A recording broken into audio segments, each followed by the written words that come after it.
आप किसी व्यक्ति का घर जल जाए, उनका आशियाना जल जाए, तो आप वो समझ सकते हैं कि उनके पास कुछ नहीं बचा है।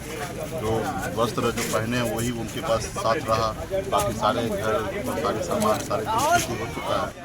तो जैसे मालूम गिरा 3 तारीख को ही हुआ था, तो हमारा भी कार्यक्रम बाहर बना हुआ था। जानकारी मिला तो सिर्फ परिवार सबसे मिलने के लिए आए कि हम आपके साथ हैं, और सरकारी सिस्टम पे जो व्यवस्था होना चाहिए वो सरकार के जो पदाधिकारी वो सब तो खैर कर ही रहे हैं, लेकिन जो न्याय होना चाहिए वो नहीं है।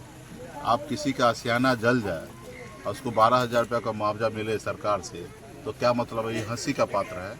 इसको सरकार को में जो लोग हैं उनको सोचने की आवश्यकता है कि एक आदमी का आशियाना पूरा ज़िंदगी भर का कमाई, सारी संपत्ति जल के खाक हो जाए, और सिर्फ महज 12,000 रुपये का उसको अगर मदद मिले सरकार से तो कोई मतलब नहीं रह जाता है। तो हम लोग भविष्य में सरकार में आएंगे, हम लोगों का अपना सिस्टम जब होगा तो हम लोग कम से कम 1 लाख रुपया तो होना चाहिए कि बेसिक कि वो अपने पैर पे कम से कम खड़ा हो।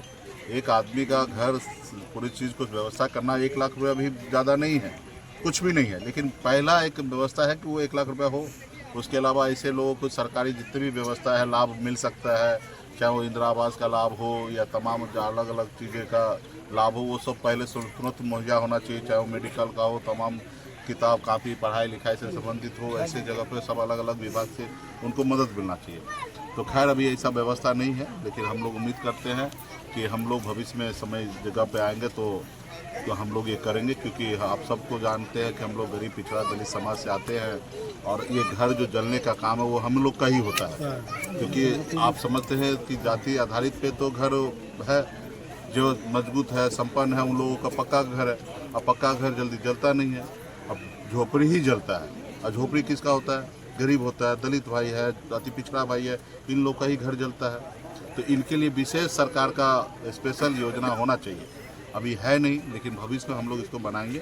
अभी हम लोग पार्टी का स्तर से जितना जो मदद हो सकता है वो हम लोग कर रहे हैं। अभी एक शादी भी था, वो शादी भी उसी दिन होना था, लेकिन वो भी शादी कहीं ना कहीं नहीं हो पाया, रुक गया। आगे शादी होगा, फिर उसमें भी डबल खर्चा होगा, लड़का पक्ष को भी लड़की पक्ष को भी।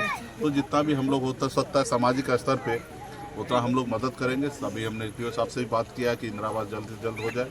डी.एम. साहब से भी बात करेंगे, इसमें कोई रुकावट ना हो, जल्द से जल्द उसको प्रक्रिया पे जाए। और जनप्रतिनिधि यहाँ पे तमाम यहाँ पे जो लोग हैं, सब लोग, ग्रामीण लोग भी सब एक दूसरे को जितना मदद हो सकता है उतना किया जाए। सर खास करके यहाँ पे जो कि जिस समाज से आप आते हैं, जिस समुदाय से आते हैं, आप जहाँ तक देखा जाता है कि आप मलाह को लेकर राजनीति करते हैं, और यहाँ पे ये देखा जाता है कि जो जितना भी घर डला है वो आप ही समुदाय का घर डला। आपका क्या योगदान रहेगा, क्या सहयोग रहेगा उसमें? हमारी तरफ से जितना भी संभव, हाँ, वो सब शादी में सब सहयोग किया जाएगा। जितना भी सहयोग करना है वो सब हम लोग कर रहे हैं, और हमारे ही परिवार का है। और घर जब टोला जलता है तो सिर्फ एक जाति का नहीं टोला जलता है। हाँ, हो सकता है कि वहाँ पे है, बाकी घर तो जहाँ पे भी टोला में होता तो सभी जाति वर्ग के लोग होते, और हम लोग सभी के लिए है, मतलब कोई एक नहीं है। निश्चित तौर पे ये निषाद टोला है तो यहाँ पे निषाद का मैक्सिमम लोगों का घर जला है। फायर ब्रिगेड को लेकर सर बहुत सारा कंप्लेन आता है। फायर ब्रिगेड को लेकर कहा जाता है कि फ़ोन करते हैं टाइम पे नहीं पहुँच पाता है, क्या कहिएगा?